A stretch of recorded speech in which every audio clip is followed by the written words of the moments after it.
if you haven't already stopped hormonal contraception, then consider switching to an oral hormonal contraceptive. If you're using an intravaginal ring or if you're using an intrauterine device that contains synthetic estrogen. So either one of those that contains synthetic estrogen, and cycle on the pill for at least 3 cycles. And what do I mean by this when I say cycle on the pill? I mean, well, first of all, you need to work with a healthcare practitioner in order to do this. Talk to them about the fact that, you, you, the easiest way to broach the subject, and I know sometimes it's very difficult to convince a practitioner to work with you. This is something that I feel like this has been a huge part of my own health journey, is learning how to get the doctor or healthcare practitioner to do what you want, in a way so that, you're not demanding and you're still walking out with what you want. And so I think the easiest way to approach this is to just say that you want more control over your really over your birth control.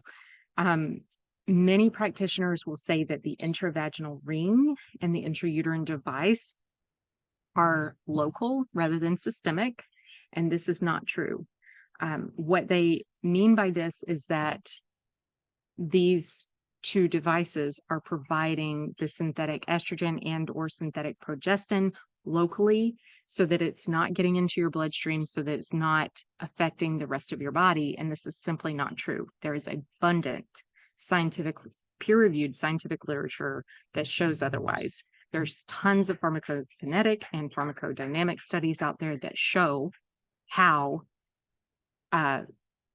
even when it's delivered via intravaginal ring or via intrauterine device, those synthetic hormones are still winding up in your bloodstream. And the thing is, under either one of these conditions, they bypass first pass metabolism. And so the metabolites of those synthetic estrogens and synthetic progestins are different than what they would be if you were taking them orally. And less is known about those metabolites because the IUD and the intravaginal ring are newer to the market than the pill. So anyways, if you are unable to convince your practitioner of swapping you over to a pill, and this is probably specifically if you are on an IUD, then ask about getting switched to an intravaginal ring and just say that, you really would prefer to have a period.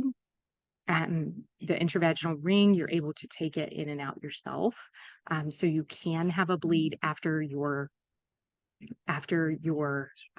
21 days. Just take the intravaginal ring out and let those last 7 days be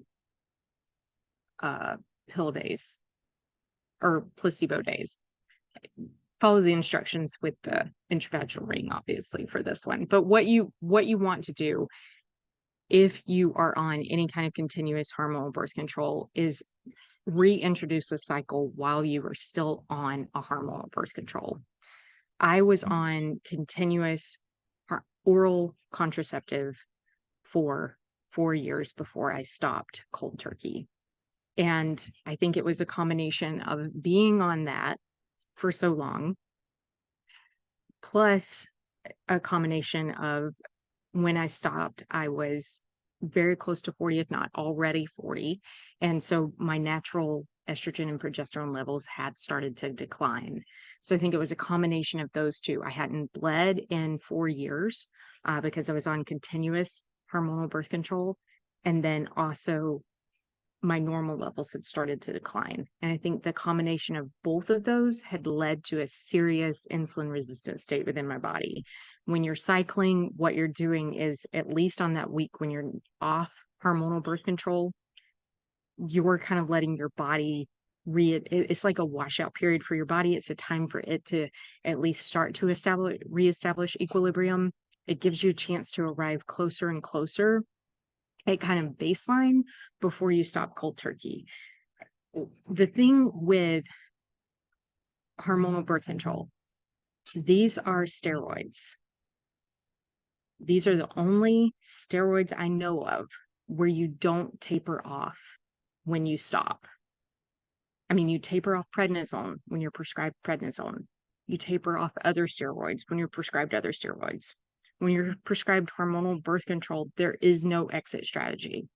There is no exit plan. There is no taper off period. And so you need to be prepared for that. And this is one way to help your body prepare, is to actually let it start cycling. And this is especially relevant if you are on continuous hormonal birth control of any sort, whether that is the pill, the IUD, or the intravaginal ring. Okay, I think kind of beating a dead horse at this point. Let's move on. I've already talked about this, so we will continue to move on. And actually that wraps up this particular section. So in the next module, we're going to start talking about how to improve your body's insulin sensitivity.